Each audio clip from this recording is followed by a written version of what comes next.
I just was like, I don't think I can do that. I wanted to keep running it.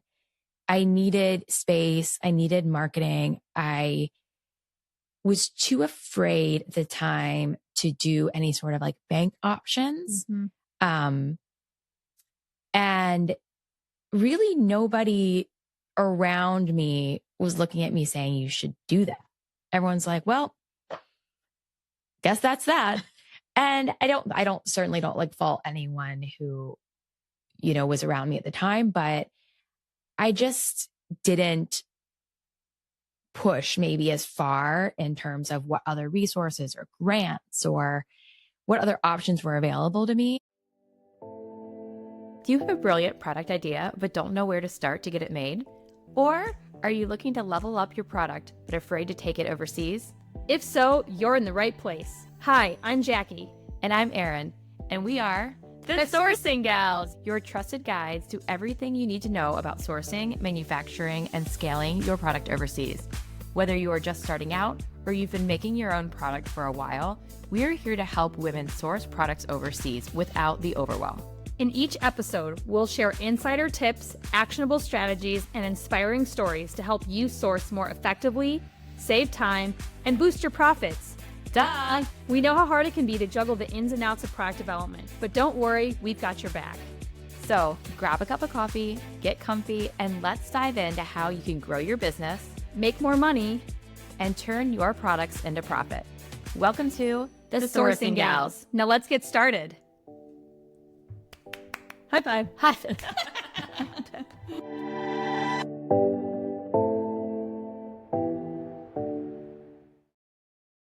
Welcome back to another episode of The Sourcing Gals. Okay, I'm really excited about today because I do feel like we say that every week. Okay, fine, we do. But I'm excited to be learning something new because we've been friends for a long time. Mm-hmm. However, there was a big gap in our friendship where you did a lot, but I wasn't a part of the journey. And so I really don't know. I didn't know you when you were building your own business. Yes. So I am super excited to go along this learning journey with our listeners. Sure. Because I truly do not know the beginnings and inner workings and growth and then exiting of Earnest Home Co.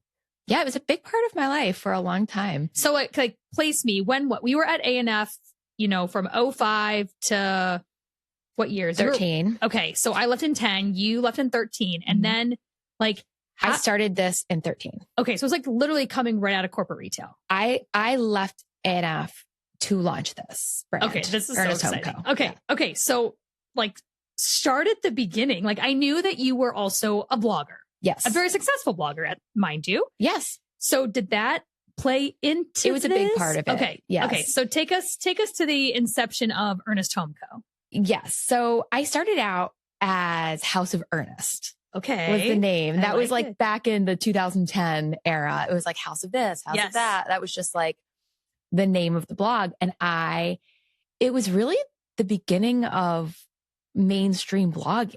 A lot of people were still on Blogger. I was reading Design Sponge and Remodelista every day. I loved it.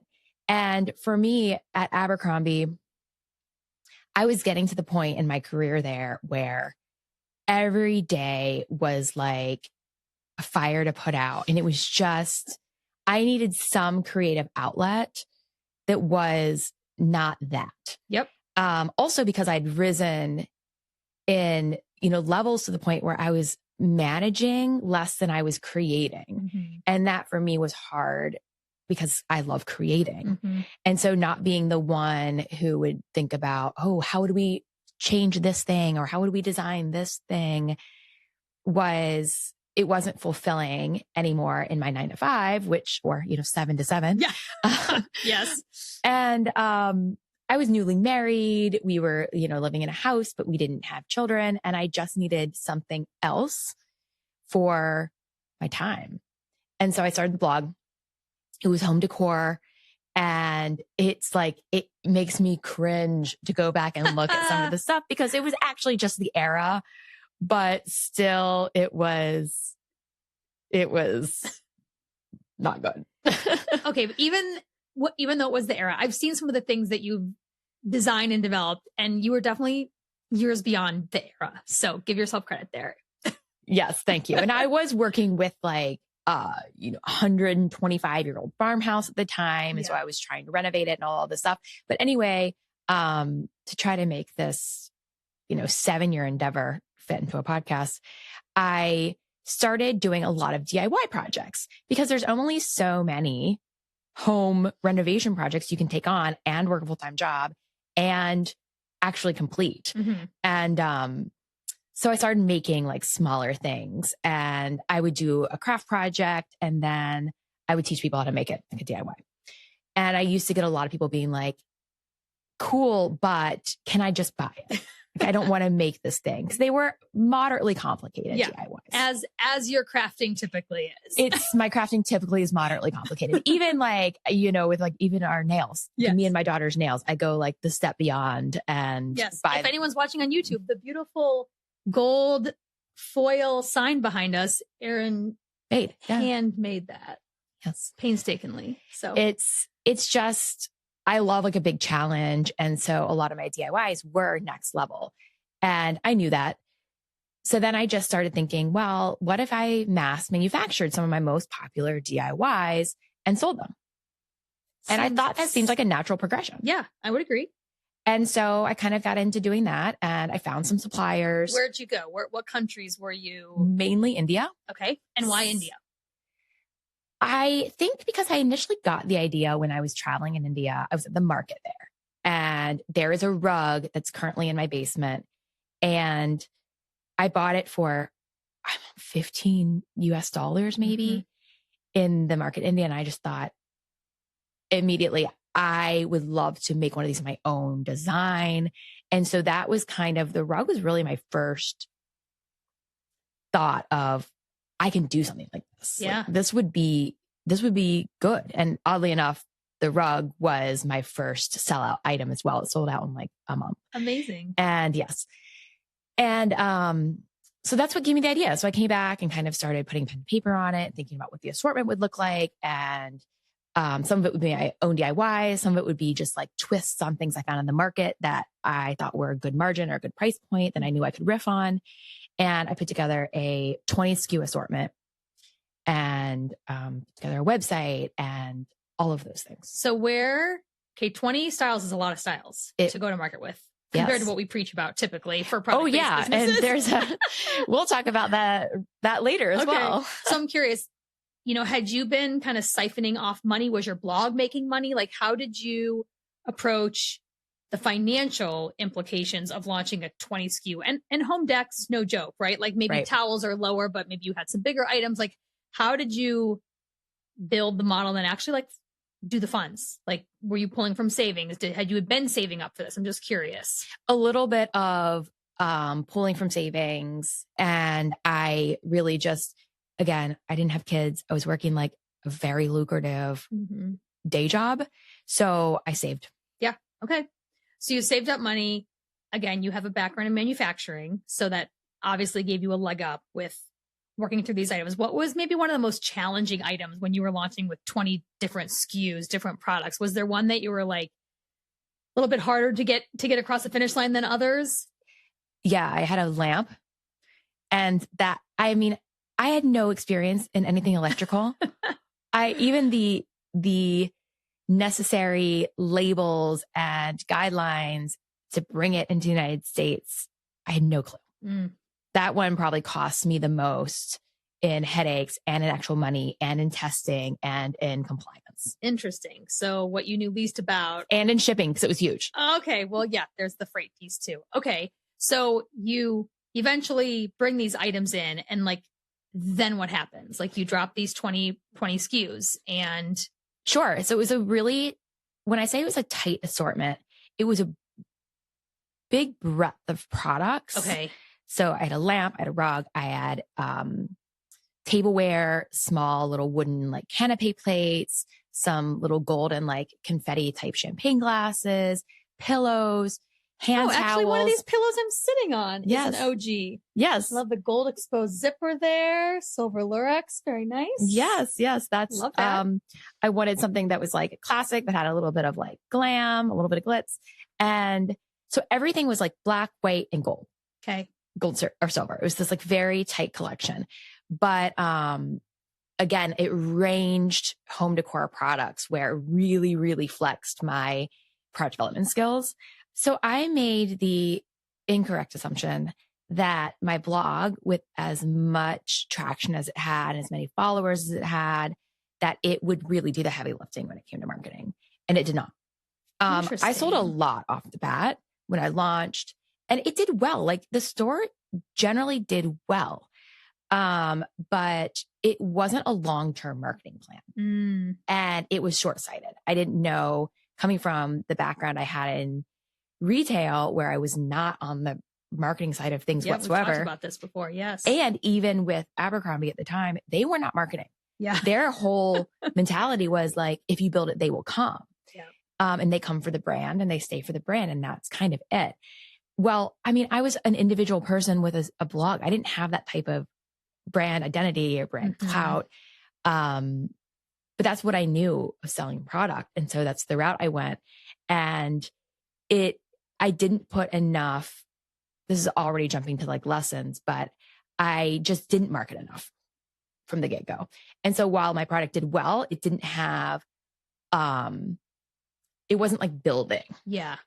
And then what about actually the fact of shipping to the customers? Like shipping a lamp to a customer is no joke. I mean, we've seen a lot of online furniture companies as of late go belly up because it's just the profitability when you tag and freight. And, there are the Wayfarers of the group and they're doing it, but I don't know how profitable they really are. I think it's more of just like a marketing play. So what did you learn about your profit margins? Like thinking about the items you brought in and then getting to the end consumer, was all that built in? And were you very well aware? And so you were truly adjusting retails off the bat, or were there some learnings there? There were some learnings there. Now I had high margins because I came from a world where I learned that 75, 80% margin was what you did. Yes. And so I came in with really good margins. Shipping was a big component that I did not account for, especially in some of my bigger, more heavier products. It would cost me $35, $40 to ship a stool to somebody across the country. Wow. And, if I'm selling it for $150 and my margin 75, that's half my margin. Yeah. That's going out and shipping. So I didn't account for that. And I shipped everything myself. I was just kind of my own little fulfillment center, which at the time was really great. I enjoyed it. I a couple of days a week, I would just go and ship and pack everything. And it was fun. But it wasn't sustainable. Yeah. So at what point, what was the big win, I guess, with launch? What if you look back and say like, that was successful? And then at the flip side, like what was, maybe not as successful, I guess, with the launch of this brand? I would say the most successful thing was that I got knocked off by Target, which wasn't money in my pocket. Yeah. But so tell me that. They were really big at the time on knocking off bloggers. And I just, designed and developed this whole line and bootstrapped it. And then they came out with Threshold like 6 months later. And oddly enough, a few of my designs were very represented there.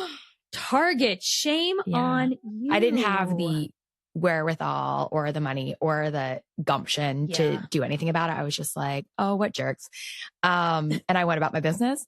But it was, it really sucks to like work on something really hard. And then it's like a quarter of the cost in a big box retailer. Yeah. So it was actually just for me a moment of, can I compete at this level? And if I can't compete at this level, then I need to be putting things out there that are more unique, that are more exclusive, that are more luxury, that are hitting a different demographic, potentially. Because my business model at first was going to be 20 SKUs 4 times a year and update it seasonally. And I realized that just wasn't going to be possible with the funds that I had. Like I would have to take on funding to make that happen. And so that was kind of a big moment. I'd been doing it for a few years at that point, and making enough money to like make a salary. Yeah. To replace my day to day to kind of get by. But not enough money to grow. So, okay. So let's talk about that. So you're seeing some traction. Mm-hmm. It's paying you, which is great. Yep. You know, that's great to be getting some money back in your pocket. What made you decide to not take funding, or did you go down that path? And then was it even something you like actually looked into seriously? And if so, what was that journey like?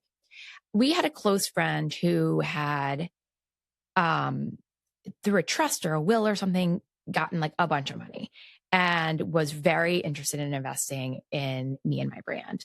And we spoke about it. And I just thought, I can't be beholden to anybody else.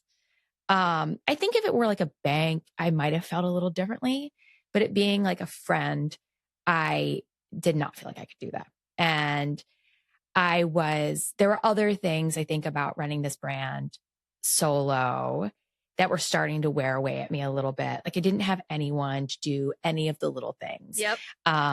No one there for the wins, no one there for the losses. Like my losses, like my bad decisions were all my own, and I'll take that every day. I understand. But like when your wins are kind of all your own too, you're in your office like, yay. And then you just like go back to doing what you're doing kind of. And we had a couple like really big breakthrough moments. And then it just came to the point where I was like, do I want to really sink more money into this and hire people and go that route? Or do I want to keep it small and just pay my salary and just kind of like maintain? And I went to the maintain. And part of it was like logistical. I had like a new baby. Mm-hmm. I didn't want to hire someone that had to come and work out of my house because I didn't have enough money for a studio space. Uh-huh. And it was all of this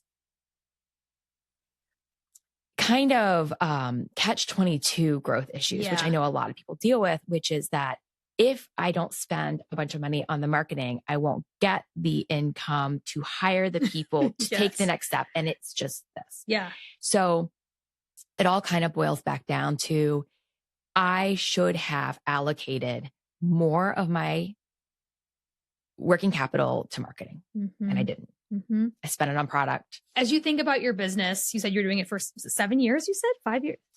Okay. So I started in 13. Well, the blog was 7 years. Okay. The brand was 4. Okay. So you're at this place where you decide to not take investment. Yep. And you realize might have been some marketing misses in the play, right? So then what? Like what eventually you did close, right? Mm-hmm. Earnest Home Co. So what was that decision like? How did you wrestle with it? You know, talk us through that process. Yeah, I think that at the time, my options for algo, quote unquote, marketing were hire a firm or like figure out PR myself. Mm-hmm. It was all about you needed a firm because advertising on social media and Instagram like wasn't a thing. You couldn't do this organic marketing on your own without kind of deep pockets or a ton of people and time. Mm-hmm. And I priced out a few marketing firms and PR firms, and it was just going to be way more than what I wanted to spend. I mean, I think it was going to be like $24,000. And that's essentially like around 25, 30 is what I started my entire business with. Yeah. And I just was like, I don't think I can do that. I wanted to keep running it. I needed space. I needed marketing. I was too afraid at the time to do any sort of like bank options. Mm-hmm. And really nobody around me was looking at me saying, you should do that. Everyone's like, well, guess that's that. And I certainly don't like fault anyone who, you know, was around me at the time, but I just didn't push maybe as far in terms of what other resources or grants or what other options were available to me. Sounds like you might have been missing a network though, too. Like a network of people who actually had done it, maybe. Yes. Or were really supportive of this entrepreneurial spirit that you had, a little bit that, and a little bit people weren't quite doing it at that level. E-commerce was, I mean, I think I got like the very first iteration of Shopify. Got it. It just wasn't as independent friendly. Yeah. Accessible. Exactly. And, I remember thinking that it was just like a complete failure. And I was pretty hard on myself about that. And it was really a conscious decision to be like, am I going to keep knocking my head against this wall? Or am I going to just go back into corporate, regroup, sell my inventory, and like think about what's next? And so that's ended up being what I did. And I think part of that was also place in life. Again, like Maeve was like a couple months old. And I just thought, all right, well, that was an experience, and I will continue selling what I have, like while I go get a day job. And I think that I was listening to a reel the other day where someone was like, if you have to have a day job to make your dream happen, like there's no shame in that. It's fun.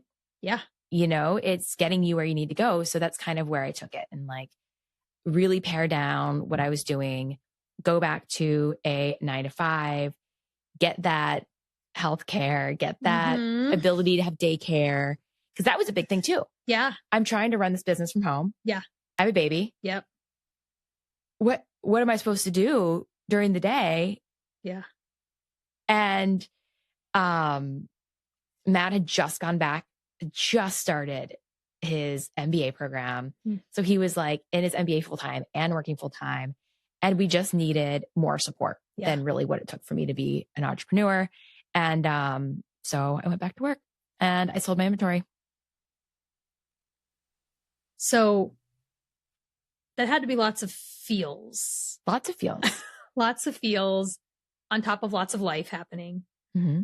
But when you look back on it now, right? Because hindsight's like, it's right? Yeah. Easy when you're there. But now that you're here doing what you're doing, building what we're building, both independently on your own and us together, do you look back? Can you be very freaking proud of yourself? Yes. To know what you did without so many tools that exist now? Yes. And that happened, just recently. I've gotten to the point where I'm like, that was actually great. Like that was like fucking awesome what you did back then. And it got to a point where when I kind of left, I didn't leave the blogosphere. I was still like blogging a little bit while I was running my e-commerce store. And a lot of the people who I was engaging with every day in this blogosphere, were kind of like, what are you doing? Like, why are you jumping to this thing that is so money like intensive, and when you can just work on your computer all day? And at the time when I was blogging, I think a lot of people thought, why are you doing this? Like, you have this successful blog, you're going in this one trajectory, it's doing great. Like, why are you doing this? Or they just didn't really understand like the appeal, maybe. Yeah. And then it was interesting because you started realizing that with all the social media that was coming out, blogs were fundamentally changing. So my income as a blogger would have been different. Yeah. Anyway. And now bloggers are almost full-time influencers on social media. But it was so weird that like within a year or two, maybe, of me taking that leap, a lot of other bloggers started their own product lines. Avi, you're always the trendsetter. And this is just another, freaking Target knocked you off. Like, I just think about that now. Every influencer, like that's the goal, is to have their own brand. Right. So you were just ahead of the curve. Didn't feel like that at the time. It felt like a failure. And in hindsight, again, like I said, that it was only very recently that I was able to see this. In hindsight, was that it wasn't the right time for me. I was in a season of growing my knowledge base. Yep. I had worked at Abercrombie. That was it. And granted, I worked there for a long time, and they taught me so much. But obviously I was missing this other huge component of e-commerce and retail that I knew nothing about, which was how to sell it. Yeah. Which is a big piece of the pie. Yeah. Yeah. And so from there, I went back into, the retail industry, the product development industry. I worked for like another 10 years, almost 7-ish, and learned so much because I was at startups after that. Yeah. So I saw everything. I saw from soup to nuts for these companies, and it gave me that additional just education that I didn't have and that always would have been missing. And interestingly enough, I still had some inventory, and I moved to New York, and so I couldn't take my inventory with me. So I really had to like close. I couldn't just kind of like piddle. Yeah. I had to like close down the website, take it all offline, put all the stuff in storage, and just stop selling my goods, which made me really sad. Yeah. But it was a pivot that I needed to regain some, not only like real world learnings, but also refill my bank account and have some more experiences and learn more about the industry. And in hindsight, it was what I was meant to do at the time. Yeah. And it ran its course. And I learned so much. And I think timing does play a factor in some of these things. Oh, yes. I mean, even Peppermint, the idea was planted by my friend, and we actually started it, almost 10 years ago. We started tinkering with it, and it kind of fell to the wayside. And I just look back and say, thank God, like I wasn't the woman I am now 10 years ago to be able to take on what you have to take on as a business owner, to be honest. Just being out there, the all the imposter syndrome, all the things that we struggle with. I feel like, wow, now that I'm in my 40s and I've lived a lot more life, like I'm ready, like I'm armored, I can do this. But I think about what you did when you were in your, young 30s, like, yeah, it's impressive. I'm so proud of you for doing it. I think, again, those lessons you learned are now everything you're bringing into the future you, and again, the business you're building. And I would definitely, failure is the last thing I would ever call that the business. I would say that is so many successes in so many ways and so many learnings that you are now taking into your, next phase of life. Yeah, because like we spoke about before, probably in hindsight, what I should have done was look for some funding, gotten more marketing, hired a few folks to take the burden off of the everyday mundane tasks that kept me from going out there and selling and growing and doing those things. But I'm not who I am now is not who I was then. Yeah. And even if I would have done all those things, who knows where it would have ended up? Like it just wasn't the time. Well, and think about the space you went into right now. I mean, think about how many bigger companies went in, to do the same thing, right? So like even thinking about that, you'd still be competing. Yes. What Target was, Threshold has only continued to grow, right? And then you got Magnolia Home. Like you have all these people coming in the space that you started, right? So even if you had taken the funding, I mean, it might have been not that you couldn't, but it was probably going to be a really an uphill battle. Yeah, because at the time, and this is probably, let's go back a little to the start, but like accessible, low price home goods were like not a thing. Yeah. You could go to Home Goods, the actual store, which I worked there when I was in high school and loved it. But it wasn't, you didn't walk into Target and see that whole Magnolia Home thing. Like that wasn't a thing. Yeah. It was expensive. And that's what I learned from being in that world and blogging was that I was sharing all these like really cool finds, but they were so expensive. And I just, my merchant mind was like, I can make this for much less. Yep. Well, I can't make it and ship it for much less. That's just joking. But, all that to say that the world has come a long way since then. Accessibility to e-commerce tools and networks has come so far. And just my knowledge base of the retail space has come so far. So I ended up, I think I got out for like exactly kind of what I put in. We really just like called it a wash and like walked away. Yeah. And so that's more than most people can say. Yep. And I really enjoyed it. That was another piece that I think is worth mentioning is that I was enjoying what I was doing every day. It was so much fun. And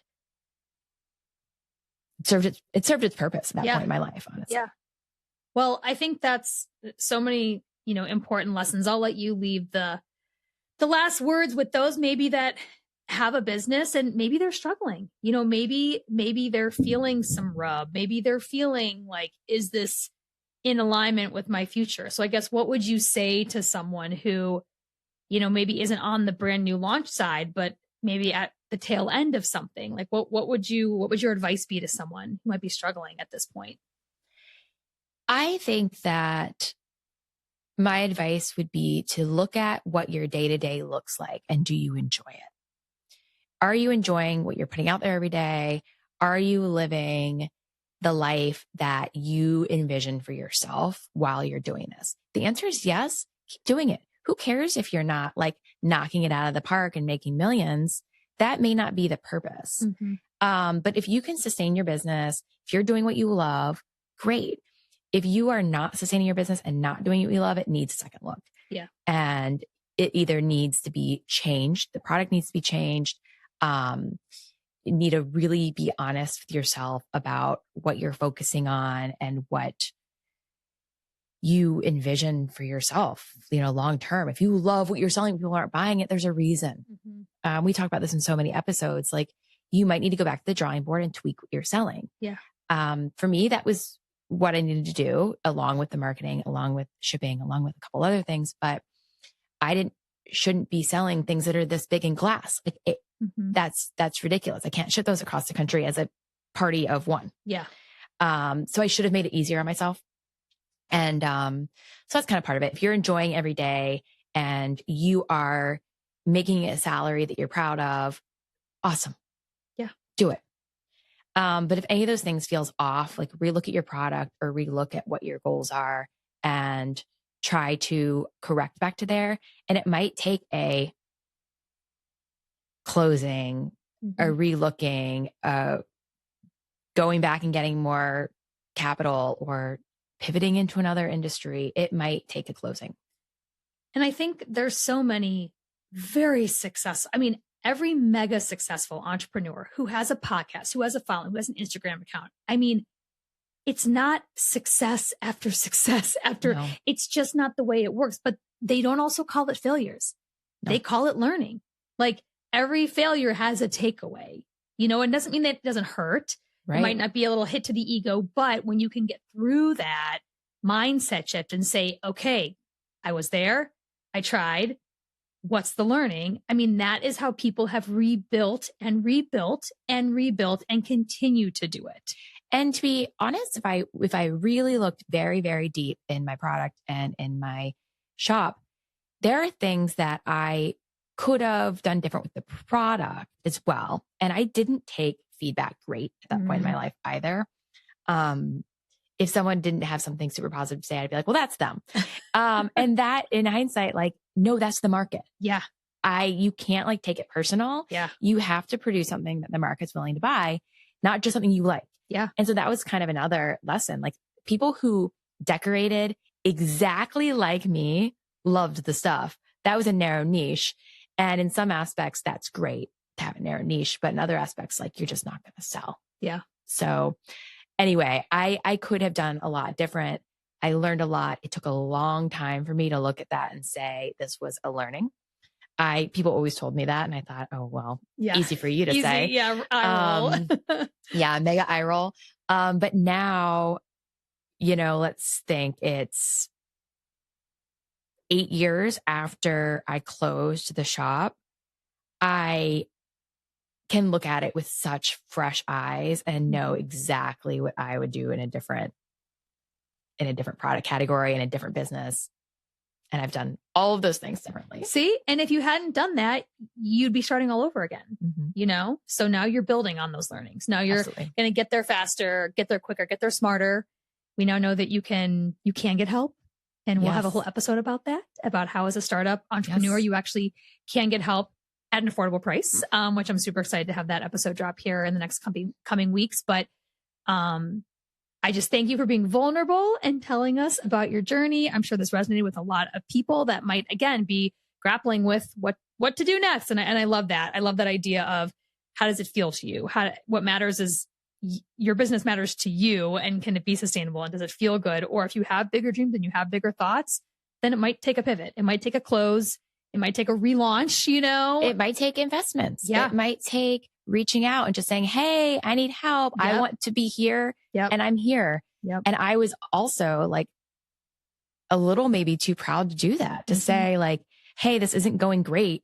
How can I get some help with this business? Yeah. And that's just maybe youth, maybe me, maybe my own growing. But well, I think you take feedback now. We talk about things a lot, and I've never felt, so again, that's growing. Like that's growing, I would say life. For sure. So, well, again, thank you for the vulnerability. Thank you for the lessons. I think, there's probably again, a lot of listeners that can feel the feels with you with all the different things we've talked about. So, if you are loving this podcast, if you are loving what we are sharing, we ask that you like and share and subscribe and follow. We're really just trying to build awareness and community around product-based business owners and let you know that you're not alone. We are all here to help.